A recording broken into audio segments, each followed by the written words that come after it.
Hello everyone, welcome to this video, and in this video I'm going to show you how you can use an external microphone on your mobile device. This will work on iPhone, that's currently what I'm using. However, it will be exactly the same over your Android, so just follow along. So how this works is you have this extension right here and you have your microphone. This extension of course goes in the charging port just like this. And then basically, once the extension goes in your charging port, you can basically connect that microphone to your phone basically. Now, let's say that you have an Android. What you can simply do is remove this quick extension, and then you have this Android extension, which can also go in your charging port. But for iPhone, we need this extension, which will probably come in the box.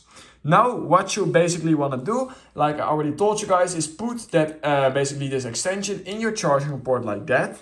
And once you've done that, what you can do is grab your microphone and you can simply see right here this little button. What we're going to do is we're going to hold down this button till it's basically completely green. You don't want it flashing green, you don't want it red, you don't want it flashing red. Just make sure it's constantly green. And once you have done that, it basically means that your microphone is now connected to your iPhone or Android.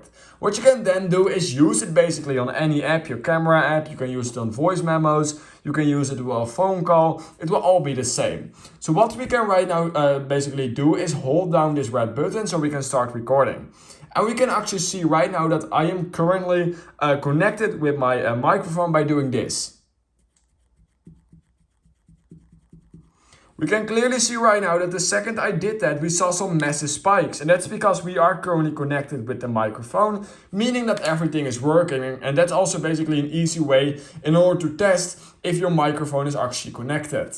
And yeah, that's basically all you need to do. It's extremely easy. So if you learned something from this video, then please consider liking this video and subscribing to my channel. And I hope I will see you in my next YouTube tutorial video.